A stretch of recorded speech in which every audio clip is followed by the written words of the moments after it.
할렐루야, 할렐루야. 금요 기도회에 오신 우리 성도 여러분들 한 분 한 분을 주의 이름으로 환영하고 축복합니다. 우리 옆에 계신 분들과 인사 나누시겠습니다. 은혜의 시간 되시기 바랍니다. 은혜의 시간 되시기 바랍니다.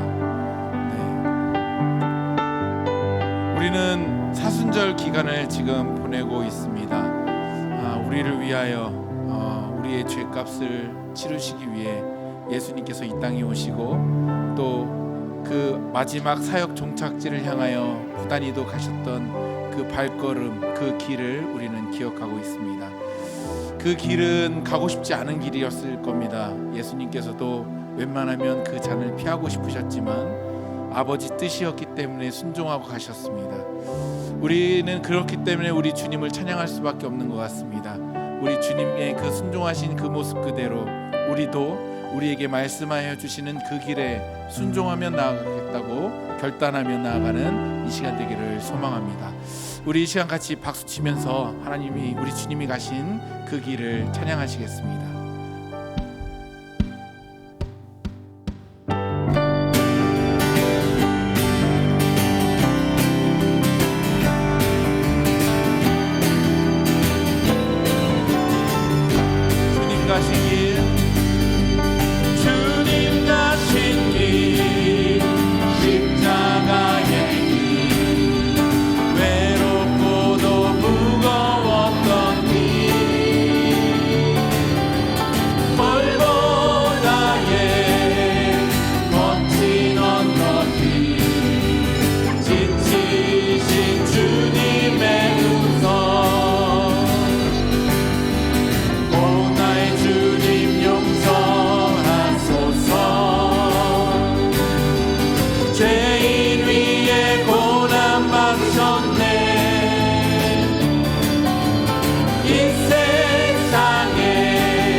다시 한 번 더 찬양하실까요? 주님 가신 길, 주님 가신 길, 십자가의 길, 외롭고도 무거웠던 길,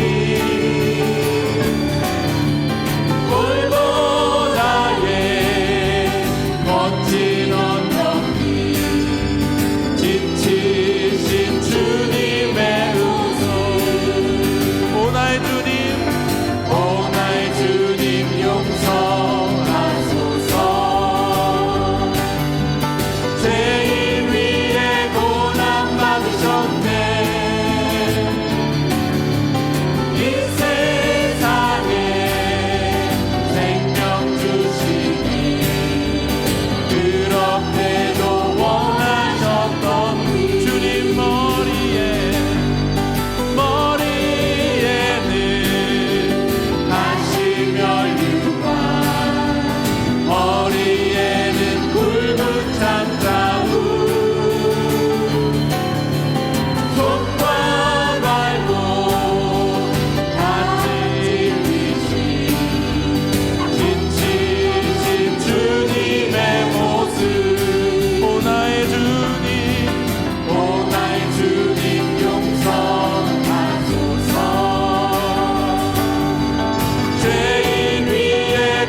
다시 주님을 기다립니다.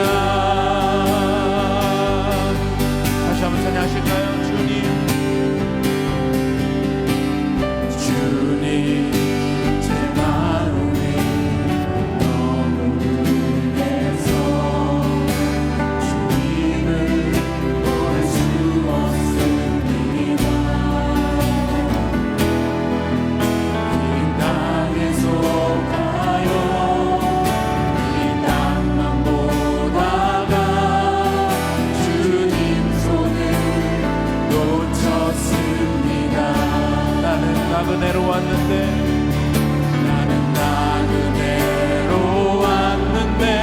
왜 주저앉게 되었나. 나는 정직인데 언제부터 내 삶의 주인이 되어버렸나. 믿음이 없이는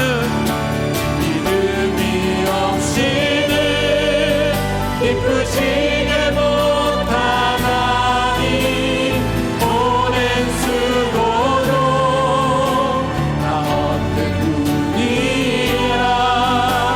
믿음이 없어서 무너진 삶의 모든 자리에 다시 주님을 기다리. 믿음이 없이는 기쁘시게 못하나니 오랜 수고로 나 헛된 뿐이라. 믿음이 없어서 무너진 삶의 모든 자리에 다시 주님을 기다립니다. 믿음이 없이는 기쁘시게 못하나니 오랜 수고로 나 헛된 뿐이라. 믿음이 없어서 무너진 삶의 모든 자리에 다시 주님을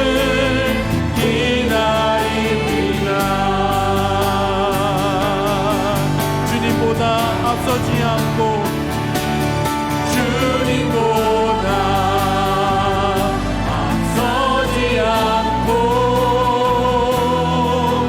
겸손하게 주님의 말씀 기다리니 주님 손에 우릴 드립니다. 사랑으로 인도하소서. 오늘 이곳에 계신 성령님 우리 말씀하십시오. 오늘 이곳에 계신 성령님 우리에게 말씀하시고 우리 가르치소서. 같이 우리 맘 열어주시고 주의 빛으로 밝혀 우리 인도하소서. 다시 한번 오늘 이곳에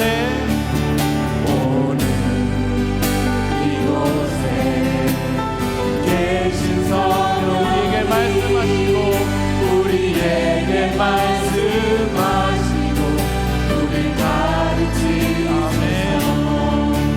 같이 우리 맘 열어주시고 주의 빛으로 밝혀 우리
인도하신 모습 떠난 우리를 예수님답게 믿으소서. 주님보다 앞서지 않고 겸손하게 주님의 말씀 기다리니 주님 손에 우리 드립니다. 사랑으로 인도하소서. 사랑으로 인도하소서. 사랑으로 인도하소서. 사랑으로 인도하소서. 우리를 사랑으로 인도하실 주님 앞에 영광의 박수 올려드립시다. 할렐루야. 아멘.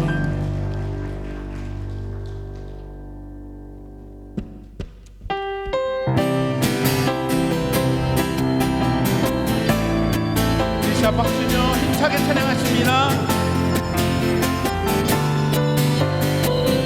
성령이여 임하소서. 성령이여 임하소서. 메마른 나의 심령 위에 주님의 은혜에 감비 내려 나를 흠뻑 적셔주옵소서. 주의 권세 주의 능력 지금 이 시간 임하셔서 악한 권세 모두 깨뜨리고 주님 나라 임하소서. 영광 할렐루야. 예수의 은비가 내게 승리 주네. 구원이 되시네. 영광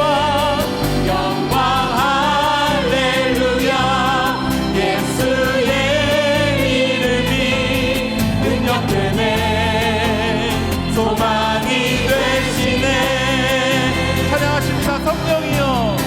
성령이여 임하소서. 메마른 나의 심령 위에 주님의 은혜에 감비 내려 나를 번쩍 셔주옵소서. 주의 권세 주의 능력 지금 이 시간 임하셔서 악한 권세 모두 깨뜨리고 주님 나라 임하소서. 영광 할렐루야. 예수의 은비가 내게 승리 주네. 구원이 되시네. 영광 할렐루야.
시절 지날 때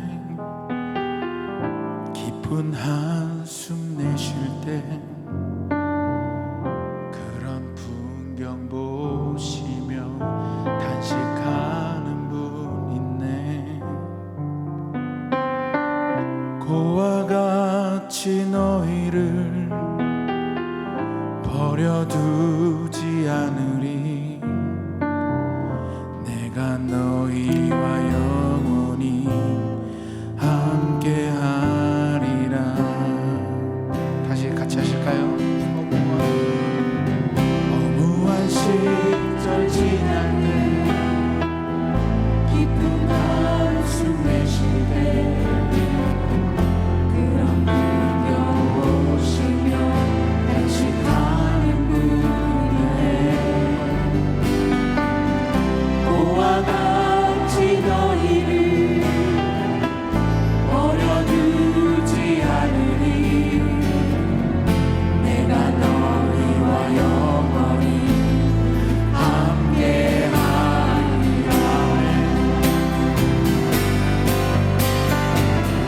성령이 오셨네. 성령이 오셨네. 내 주에 보내신 성령이 오셨네. 우리 인생 가운데 친히 찾아오셔서 그 나라 꿈꾸게 하시네. 억눌린 자 가진 자 자유함이 없는 자 피난처가 되시는 성령님 계신. 아멘. 주의 영이 계신 곳에 주의 영이 계신 곳 참 자유가 있다. 아멘. 진리의 영이신 성령이 오셨네. 성령이 오셨네. 성령이 오셨네. 내 주에 보내신 성령이 오셨네. 우리 인생 가운데 친히 찾아오셔서 그 나라 꿈꾸게 하시네. 성령이 오셨네. 성령이 오셨네. 성령이 오셨네.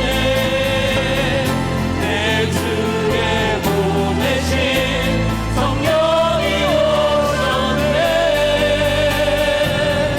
우리 인생 가운데 친히 찾아오셔서 그 나라 꿈꾸게 하시네. 다시 한 번 더 성령이 오셨습니다.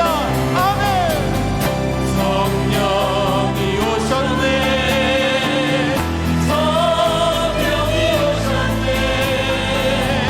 내 주에 보내신 성령이 오셨네. 우리 인생 가운데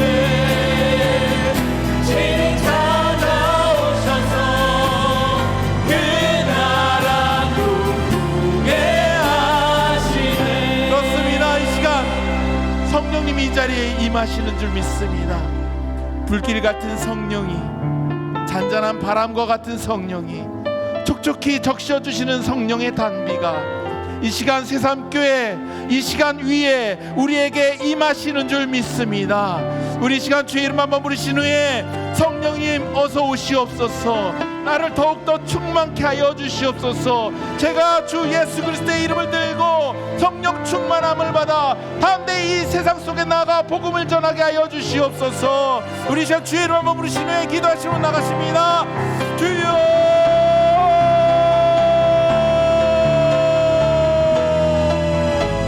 할렐루야. 주 하나님 아버지 감사합니다. 주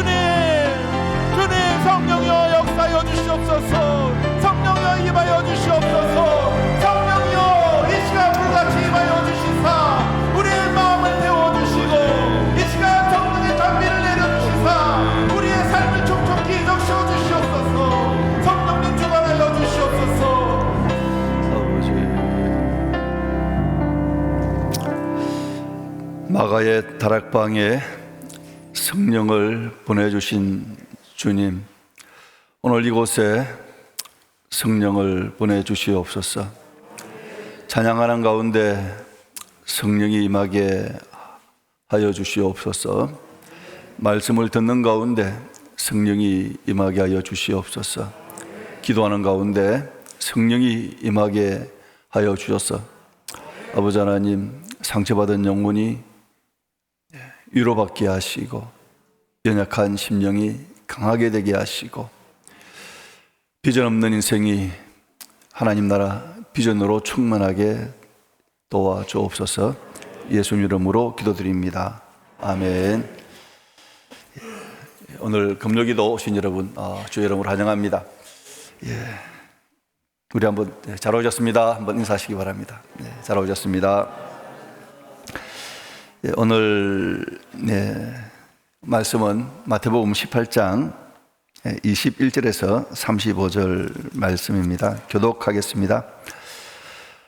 그때에 베드로가 나와 이르되 주여, 형제가 내게 죄를 범하면 몇 번이나 용서하여 주리이까? 7번까지 하오리이까? 예수께서 이르시되 내게 이르노니 7번뿐 아니라 7번을 70번까지라도 할지니라.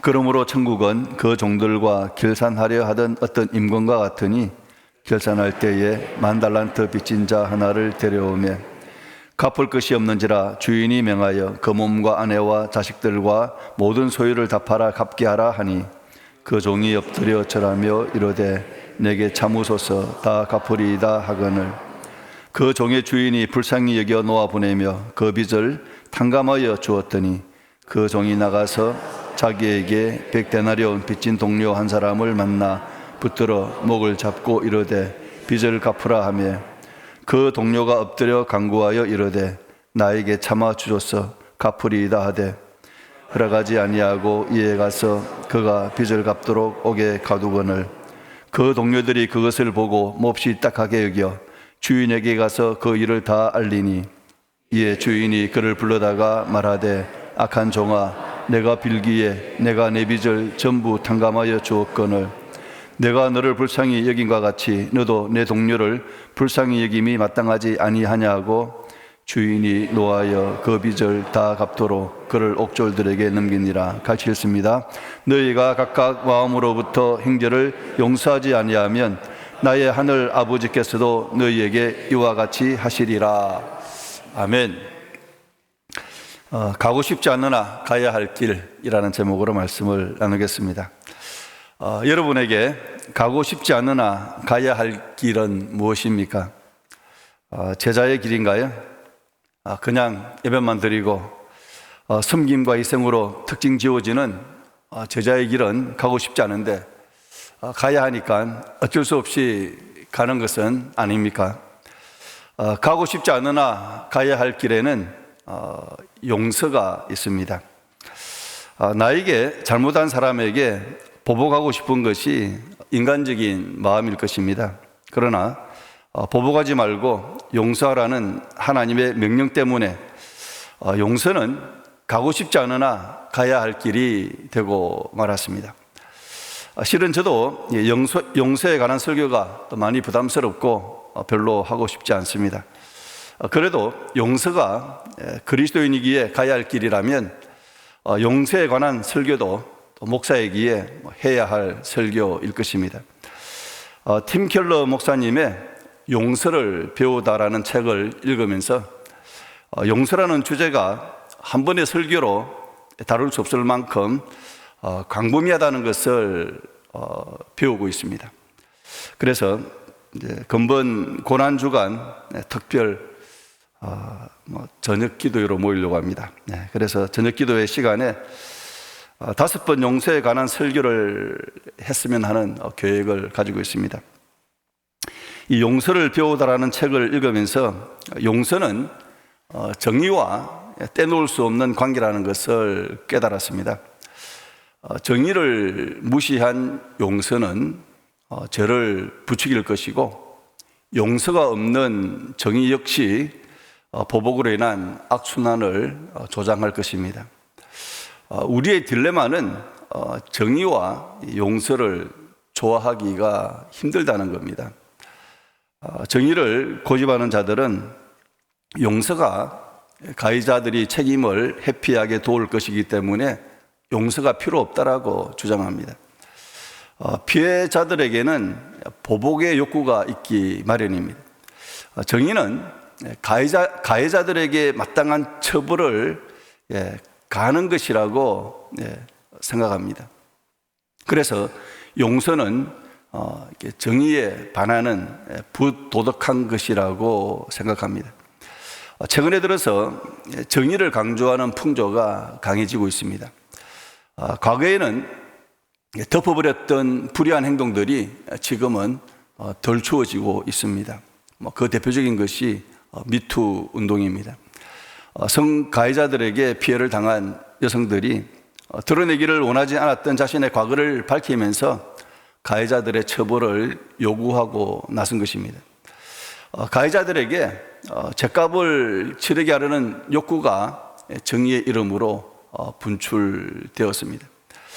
가부장적 사회의 유력에 눌렸던 여성 피해자들이 제 목소리를 내는 것은 바람직한 현상이라고 할 수 있습니다. 반면에 용서를 고집하는 자들은 정의를 가볍게 여겨온 것이 사실입니다. 용서란 엄격히 말하면 기독교의 뿌리를 내리고 있습니다. 고대 문화는 힘의 문화였습니다. 힘이 지배하는 세상에서 강한 자는 용서받을 필요가 없었습니다. 그리고 잘못한 자는 용서를 받아야 할 대상이 아니라 처벌과 경멸을 받아야 할 대상에 불과했습니다. 그리스 로마 사상이나 문화는 기독교의 용서라는 개념을 가지고 있지 않습니다. 그리스 로마 문화는 신들을 인간적인 존재로 보았기 때문에 신들에게도 질투와 앙심과 복수 같은 감정을 부여하였고, 따라서 값없이 너그럽게 용서를 베푼다는 기독교의 숭고한 개념을 이해할 수가 없었습니다. 세속 사회에서는 이 가해자의 불의가 힘에 의해서 묵인되었습니다.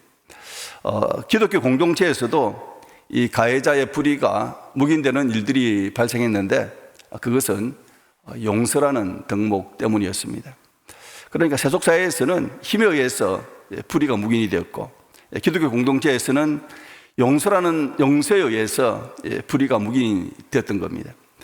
기독교 공동체가 정의를 무시한 용서를 강요하였을 때에 피해자의 억울함을 덮어두게 만드는 불행을 초래해왔습니다. 용서하라는 하나님의 준엄한 명령을 정의의 입장에서 순종하지 않았을 때에 가해자들이 죄를 인정하고 회개할 기회를 빼앗았던 것입니다.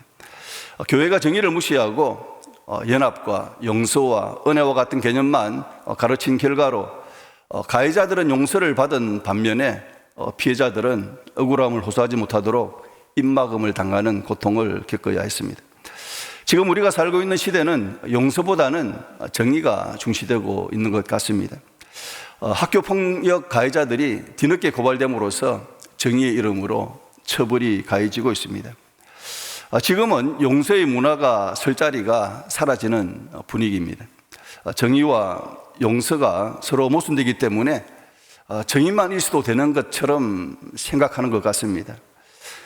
정의와 용서가 서로 모순된다고 정의만 있어도 되는 것일까요?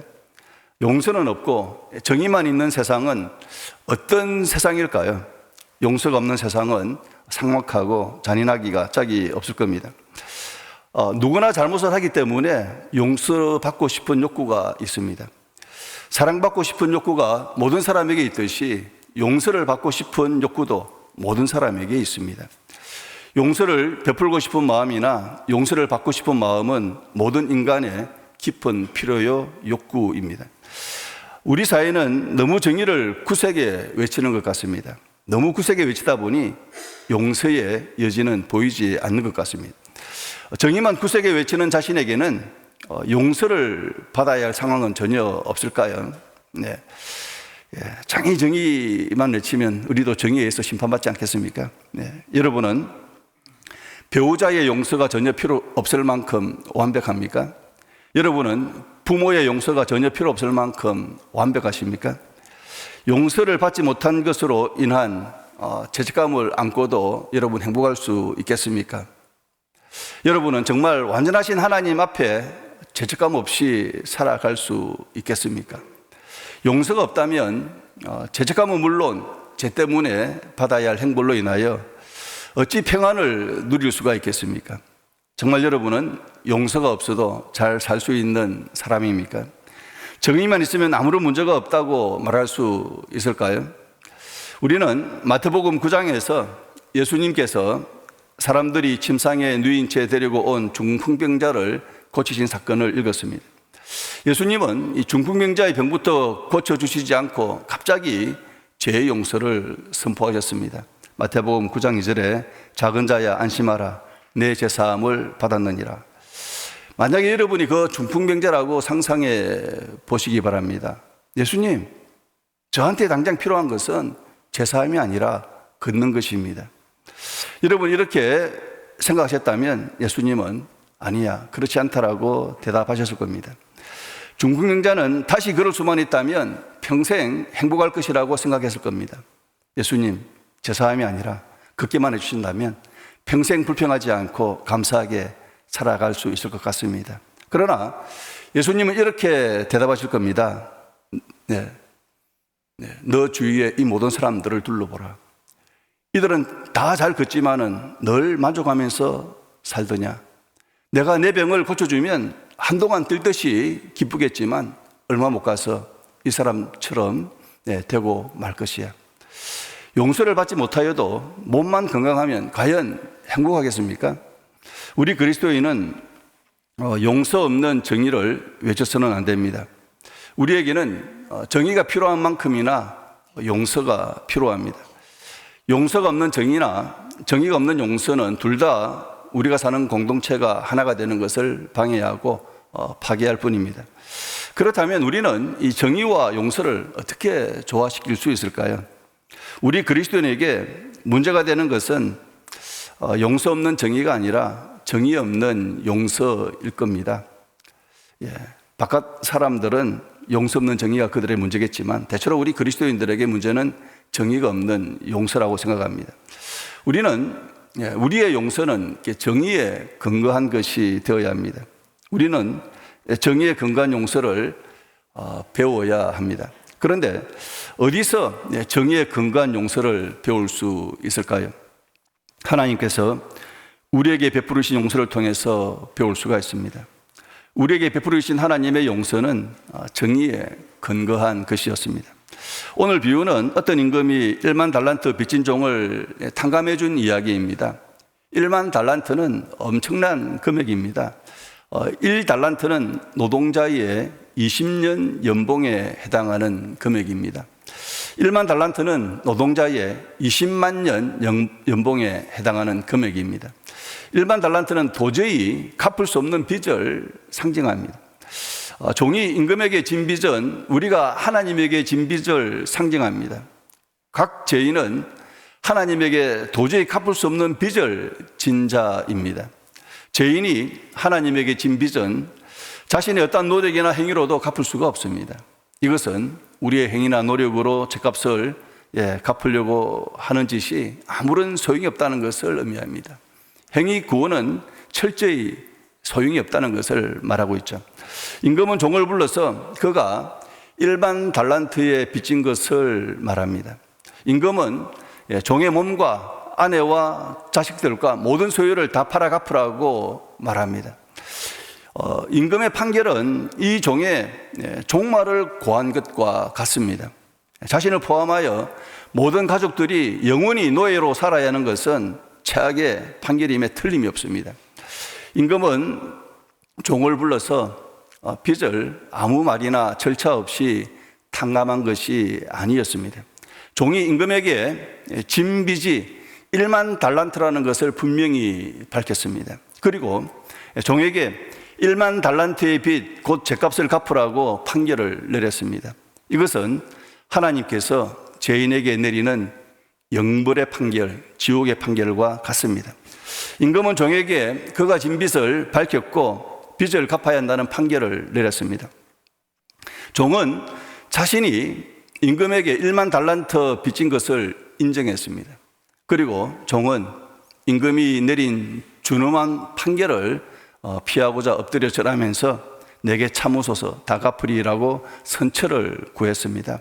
이것은 자신의 잘못을 인정하는 회개를 뜻하는 행동이었습니다. 임금은 종을 용서하기 전에 먼저 종의 죄를 밝히고 종은 자신의 죄를 인정하고 회개하는 절차를 거쳤습니다. 이것은 일종의 정의의 절차를 밟는 과정이라고 할 수가 있습니다. 이것은 죄인이 하나님의 용서를 받기 위해서 거쳐야 하는 정의로운 절차입니다. 죄인은 하나님을 주인으로 모시지 않고 자신이 주인으로 행세한 죄가 갚을 수 없는 죄라는 것을 인정해야 합니다. 죄인은 이 죄 때문에 지옥이라는 영벌을 받아야 하는 비참한 신세라는 것을 인정해야 합니다. 그리고 자신의 죄를 참아달라고 회개해야 합니다. 임금은 종의 회개를 듣고 그 빚을 다 탕감해 주었습니다. 빚을 탕감해 준다는 것은 그 빚을 자신이 부담하는 것을 뜻합니다. 그 빚이 물질적인 것이든 정신적인 것이든 탕감하여 준다는 것은 그 빚을 자신이 떠맡는 것을 말합니다. 용서한다는 것은 잘못의 대가가 가해자 쪽에서 용서하는 자의 쪽으로 넘어간다는 뜻입니다. 용서를 한다는 것은 자발적으로 그 고생을 떠안는 것을 의미합니다. 용서는 가해자가 받아야 할 대가를 피해자가 대신 받는 겁니다. 종은 임금에게 참아달라고 했는데 정말 임금은 종이 지불해야 될 대가를 대신 지불하는 고통을 참아야 했습니다. 용서는 가해자가 참아야 할 대가를 피해자가 참는 겁니다. 용서하는 쪽이 참는 거죠. 하나님은 죄인을 용서하기 위해서 아들이 십자가에서 대신 죽는 것을 참아야 했습니다. 하나님은 죄인을 용서하기 위하여 죄값을 치르는 정의를 실천하신 겁니다. 하나님은 죄의 대가를 치르는 정의 없이 우리를 용서하신 것이 아니었습니다. 임금의 종은 임금이 자기의 빚을 탕감하기 위하여 그만큼의 손해를 자처하신 것, 참으신 것을 알아야 했습니다. 임금이 참음이 없는 용서를 베푸신 것이 아니었다는 것을 알아야 했습니다. 임금이 정의가 없는 용서를 베푸신 것이 아니었다는 것을 알아야 했습니다. 그런데 비유에 나오는 종은 임금의 용서가 대가를 지불한 용서였다는 것을 깨닫지 못했습니다. 임금이 자기를 용서하기 위해서 대신 떠맡은 손해가 얼마인지를 알았더라면 자기에게 빚진 작은 빚을 진 동료를 용서하지 못하는 잘못을 범하지 않았을 겁니다. 이 종은 임금이 자기를 위하여 얼마나 큰 대가를 지불하였는지를 실감하지 못했던 것이죠. 예수님이 가르쳐 주신 비유는 용서받은 종이 조금도 달라지지 않았다는 이야기입니다. 예수님의 비유는 임금에게 용서받은 종이 받은 은혜를 깨달아 동료를 용서했다는 기분 좋은 이야기가 아닙니다. 예수님은 엄청난 용서를 받고도 작은 용서를 베풀지 못하는 사람에 대한 이야기를 하신 겁니다. 이것이 바로 우리들의 모습이기 때문입니다. 오늘 이 비유의 말씀을 들었을 때에 여러분에게 어떤 생각이 들었습니까? 이런 몹쓸 놈의 종 같은 이라고 이런 생각을 하셨습니까? 아니면 선지자 나단이 다윗에게 한 말이 생각이 났습니까? 당신이 그 사람이다. 비유에 나오는 종이 바로 나라는 생각 때문에 각성하는 기회를 가졌다면 우리는 마음을 열고 제대로 들은 것이죠. 우리는 오늘 이 비유의 이야기를 제대로 들어야 합니다. 이 비유는 복음의 일면을 잘 보여주고 있습니다. 복음은 하나님께서 죄인인 우리를 용서하여 주셨다는 이야기입니다. 대가를 치르지 않은 용서가 아니라 아들의 생명이라는 대가를 치른 용서를 베풀어 주셨다는 이야기입니다. 우리는 하나님께서 우리를 용서하시기 위해서 십자가에서 정의를 실천하셨다는 것을 알아야 합니다. 하나님께서 정의를 실천하시기 위하여 독생자를 십자가에서 죽이신 것을 통하여 우리가 얼마나 큰 죄를 범했는지를 인정해야 합니다. 내가 갚을 수 없는 죄를 범하였다는 것을 인정하면 마음으로부터 회개를 하게 됩니다. 하나님께서 나를 용서하시기 위하여 이런 대가를 지불하신 것을 알고 마음으로부터 해결을 하였다면 우리에게도 용서할 수 있는 가능성이 생겼다는 것입니다. 십자가에서 아들의 목숨으로 대신 죗값을 치르신 하나님의 정의로운 용서를 깨달음에서 진정한 회개가 시작이 됩니다. 마음으로부터 회개가 있어야 형제를 용서할 수 있게 됩니다. 임금의 종은 마음으로부터의 진정한 해결을 한 것이 아니라 자기 연민에서 나온 가짜 해결을 하였던 것이죠. 가짜 해결을 한 자에게는 형제를 용서할 힘이 없습니다. 하나님께서 우리를 용서하기 위하여 우리의 죄가 얼마나 큰 것임을 깨달아 인정하게 하셨습니다. 내 죄가 1만 달란트라는 것을 깨닫게 하셨죠. 그리고 우리의 죄를 용서하시기 위하여 아들을 죽이는 대가를 떠안는 정의를 실천하셨다는 것을 깨닫게 하셨습니다. 하나님의 용서는 진실을 깨닫게 하고 정의를 실천하면서 나온 것이었습니다. 하나님의 용서는 정의에 근거한 용서였죠. 우리는 하나님에게서 이런 정의에 근거한 용서를 배워야 합니다. 그렇다면 우리도 형제를 용서할 때에 진실을 말할 수가 있어야 합니다. 형제가 범한 죄가 무엇인지 그 진실을 사랑으로 말해야 됩니다. 에베소서 4장 15절에 오직 사랑 안에서 참된 것을 하여 범사에 그에게까지 자랄지라 그는 머리니 곧 그리스도라. 우리가 예수님처럼 자란다는 것, 예수님처럼 성숙이 된다는 것은 사랑으로 참된 것을 말할 수 있을 때입니다. 죄를 범한 형제가 내게 말한 진실을 인정하고 회개할 때에 진정한 용서가 일어납니다. 복음은 용서의 순서가 먼저 하나님으로부터의 용서를 말한 뒤 그 다음에 형제를 향한 용서를 말합니다. 우리가 마음으로부터 해결을 통하여 하나님의 용서를 받았다면 마음으로부터 형제를 용서할 수 있다는 거죠. 오늘 마지막 절 35절 보시면요, 너희가 각각 마음으로부터 형제를 용서하지 아니하면 나의 하늘 아버지께서도 너희에게 이와 같이 하시리라. 우리 이 말씀을 좀 오해해서 해석하면 안 됩니다. 이 말씀은 형제를 용서해야 하나님의 용서를 받을 수 있다는 뜻이 아닙니다. 마음으로부터 형제를 용서하지 못하는 것은 하나님 아버지의 용서를 받지 못했다는 증거라는 의미의 말씀입니다. 오늘 비유에 나오는 종은 임금의 용서를 받고도 그 용서가 어떠한 것인지를 제대로 알지 못했던 것 같습니다. 우리도 하나님의 용서를 받고도 그것이 얼마나 위대한 것인지를 알지 못하여 형제를 용서하지 못하는 자가 아닙니까? 예수님의 비유는 이 종이 형제를 용서하지 못하여 임금에 의하여 옥에 갇히는 것을 말합니다. 34절 말씀, 주인이 노하여 그 빚을 다 갚도록 그를 옥졸들에게 넘기니라. 이것은 우리가 하나님의 위대한 용서를 받고도 제대로 깨닫지 못하여 형제를 용서하지 못할 때에 영적 옥살이를 하는 것을 보여줍니다.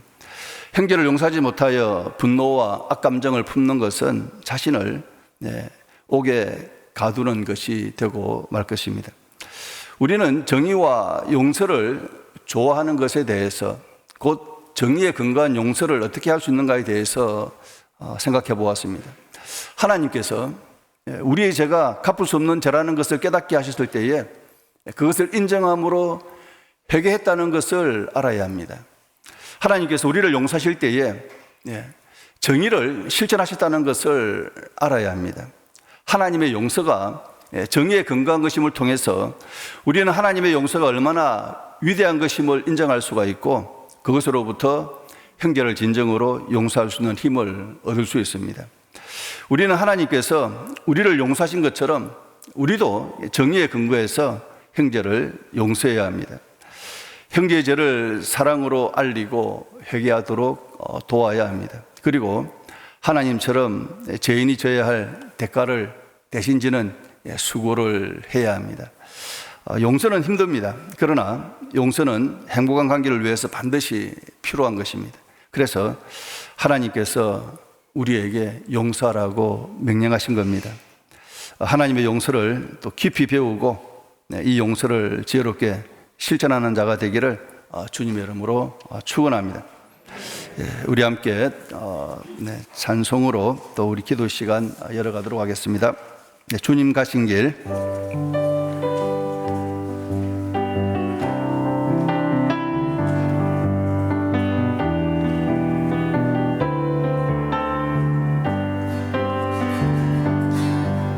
주님 가신 길 십자가의 길 외롭고도 무거웠던 길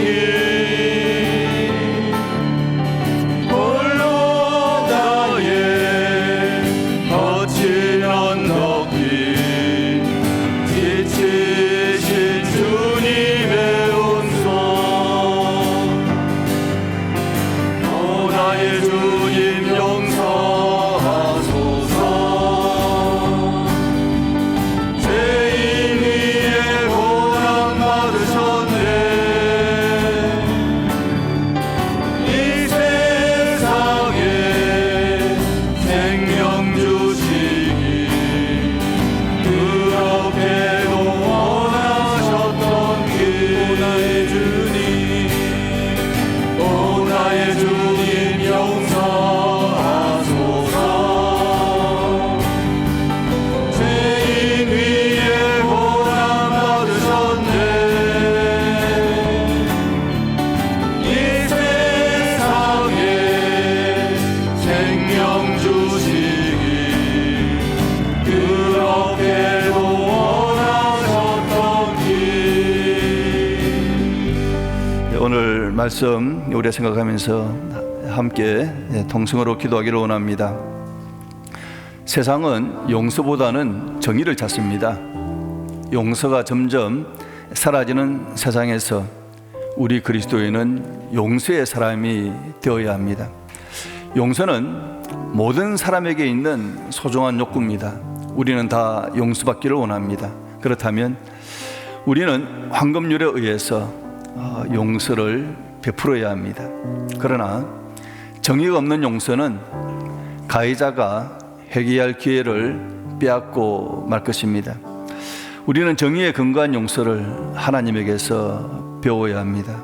하나님은 우리를 용서하시기 위해서 정의를 실천한 것이 얼마나 큰 대가를 지불하셨던 것을 알아야 합니다. 하나님의 정의에 근거한 용서를 받은 우리는 정의에 근거하여 용서하는 능력을 얻었습니다. 나에게 잘못한 형제에게 사랑으로 그의 잘못을 말할 수 있어야 합니다. 그리고 용서함으로 그가 떠안아야 될 대가를 내가 떠안아야 합니다. 정말 용서는 힘듭니다. 그러나 하나님께서 나를 용서하시기 위해서 정의를 다 실천한 것을 깨닫게 하셔서 주님 그 엄청난 용서를 받은 것을 깨닫게 하셔서 형제들이 나에게 잘못한 잘못을 용서하는 자가 되게 도와달라고 오늘 말씀 생각하시면서 우리 한번 주여 한번 부르고 통성으로 기도하도록 하겠습니다. 주여 주여 하나님 아버지 하나님이여 주님 참으로 용서가 너무나 힘들다는 것을 고백하지 않을 수가 없습니다. 아버지 하나님 세상은 점점 용서보다는 정의를 아버지 하나님께 추구하고 있습니다. 용서가 점점 사라지는 세상에서 아버지 하나님 용서의 사람이 되게 도와주시옵소서. 아버지 하나님이여 누구나 용서받기를 원합니다. 아버지 나도 용서받기를 원한다면 아버지 하나님 나도 형제들에게 용서를 베푸는 자가 되게 도와주시기를 소원드립니다. 아버지 하나님이여 용서에 있는 세상 아버지 하나님 하나가 되는 줄 믿습니다. 아버지 하나님이여 용서 없는 정의만 가득한 세상 아버지 하나님 보복만 있는 아버지 하나님의 그런 세상 되지 않도록 아버지 우리를 사용해 주시고 인도해 주시기를 소원드립니다. 아버지 하나님이여 주님 정의 없는 용서가 아니라 아버지 하나님의 정의를 실천하는 용서를 베푸는 자가 되게 도와주시고 인도해 주시기를 소원드립니다. 아버지 하나님이여 가해자에게 아버지 하나님이여 그를 사랑함으로 아버지 그의 잘못을 말할 수 있도록 아버지 용기를 하게 해주시기를 소원드립니다. 아버지 아버지 하나님 그가 잘못을 바라보게 하시고 아버지 하나님 그의 잘못을 아버지 하나님 회개할 수 있는 아버지의 기회를 주게 도와주시기를 소원드립니다. 아버지 하나님 주님 상대에게 아버지의 잘못을 바라는 만큼 아버지의 자신도 자신의 잘못을 아버지의 지적을 받을 때에 아버지의 자신의 잘못을 회개할 수 있는 자에게 도와주시옵고 아버지의 잘못을 깨닫는 마음을 허락해 주시고 인도해 주시기를 소원드립니다. 하나님 아버지 하나님께서 우리에게 용서를 베푸시기 위해서 정의를 실천한 것을 깨닫게 도와주시옵소서. 주님 용서를 우리가 배우기를 원합니다. 고난주간 우리 특별 기도를 통해서 용서를 깊이 배우고 제대로 실천한 자가 되기를 참 원합니다. 그래서 이번 고난주간 정말 이 용서에 관한 주님의 말씀을 우리가 깊이 깨닫고 새김으로써 정말 마음으로 용서하는, 내가 마음으로부터 회개하고 하나님의 큰 용서를 받은 것을 깨달았다면 이제 그 마음을 다해서 용서하는 자가 되게 도와달라고 우리 사람교회가 이런 용서를 통해서 성령 충만하고 사랑 충만한 교회가 되게 도와주시옵소서. 서로 우리는 참 잘못을 범할 수밖에 없는 연약한 존재입니다. 그래서 이런 잘못을 할 때마다 용서를 구하고 또 내 잘못을 인정하고 그 용서를 회개하고 용서받는, 그래서 서로 사랑이 깊어지는 우리 공동체가 되게 도와주시옵소서. 앞으로 고난주간 이제 한 몇 주 후면 다가옵니다. 이 고난주간 특별 기도를 통해서 주님 용서를 더욱더 알아가게 도와주시옵소서. 용서를 깊이 깨달아가게 도와달라고. 그래서 정말 내가 용서의 사람이 되게 도와주시고 사랑의 사람이 되게 도와달라고 우리 한번 주여 한번 부르고 합심해서 기도하도록 하겠습니다. 주여 하나님 아버지 하나님, 주님 용서를 배우기를 원합니다. 하나님께서 우리를 얼마나 용서하셨는지, 아버지 하나님이여 정말 용서가 아버지 하나님이 얼마나 그렇게 많은 이슈들을 품고 있는지 아버지 하나님이여 용서를 단순하게 생각하지 말게 하시고 아버지 하나님의 용서에 담긴 하나님의 모든 뜻들을 하나씩 하나씩 배워 알아가게 도와주시옵소서. 아버지 하나님의 고난 아버지 하나님 주간 특별 아버지의 기도를 통해서 아버지 하나님 제가 용서에 대한 설교를 준비하여 선포하고자 합니다.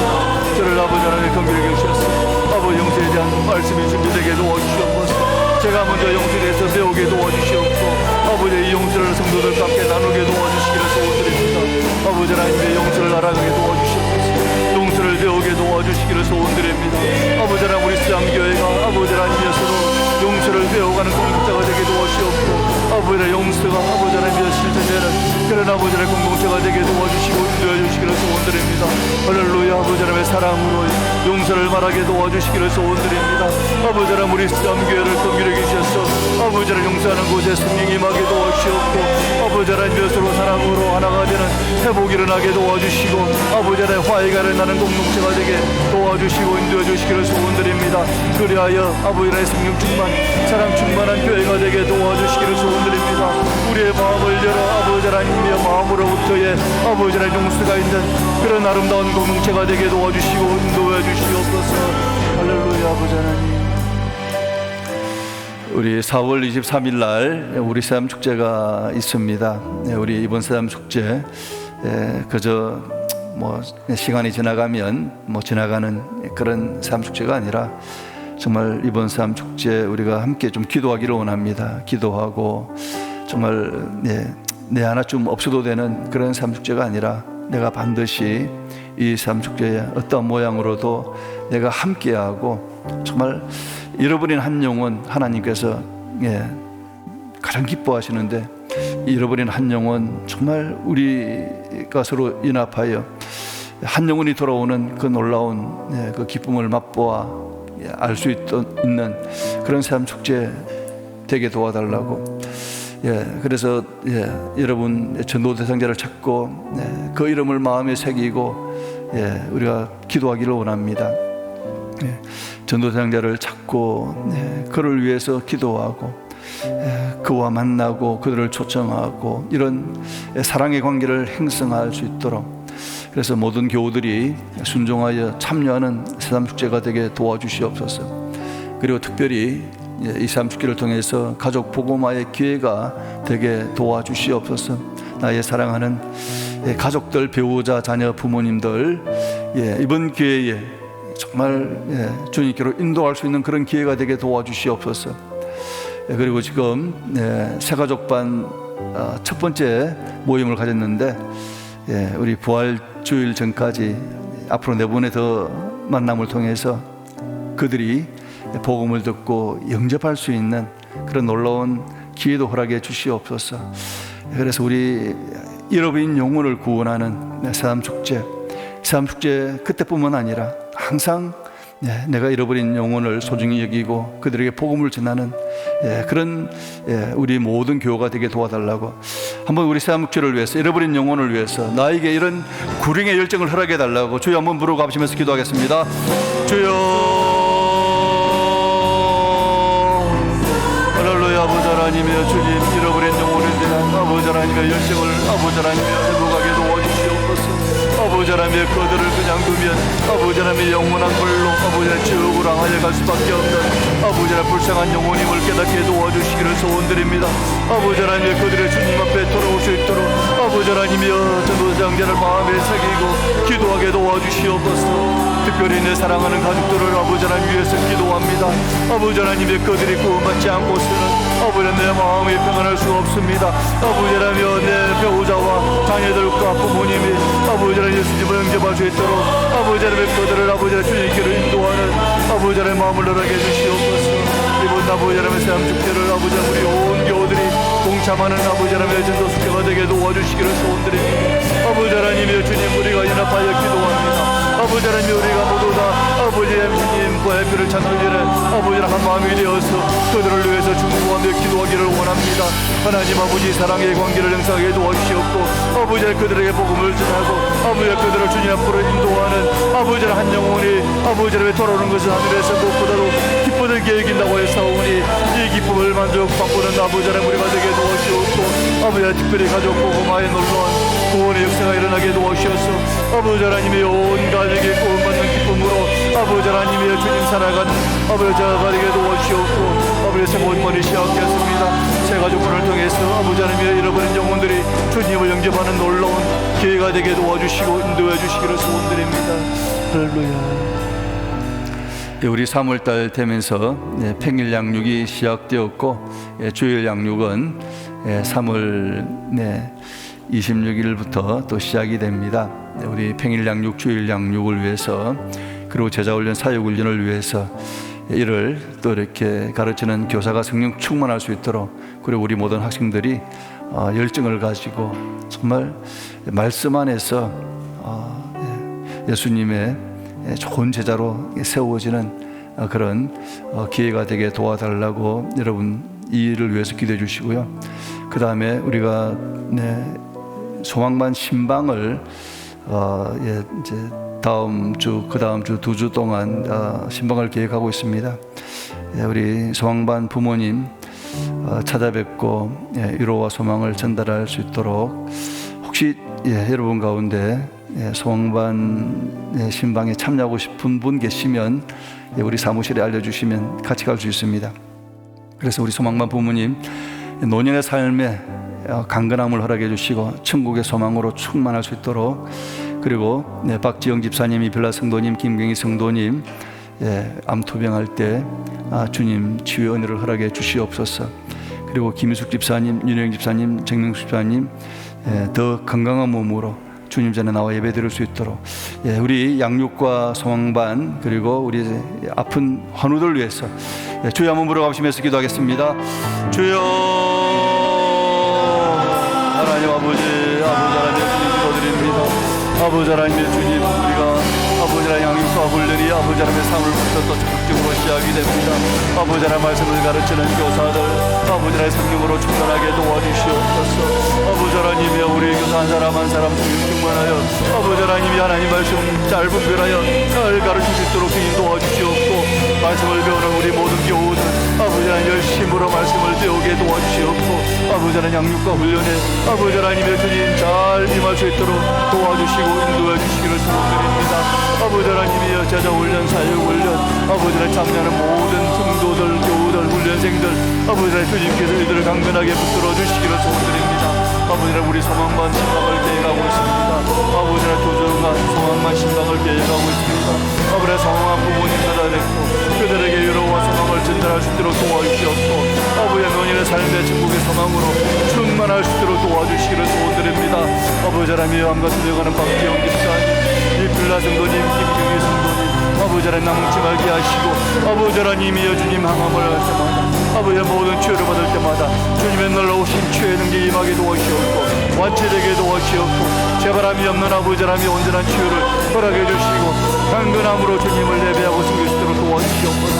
아버지 김사님 윤호 집사님 지금 집사님 아버지 하나님 강건케 하여 아버지 하나님의 주님들은 나와 예배 드릴 수 있도록 주님 도와주시옵소서. 할렐루야. 사랑권에가 풍성하신 하나님 아버지 아버지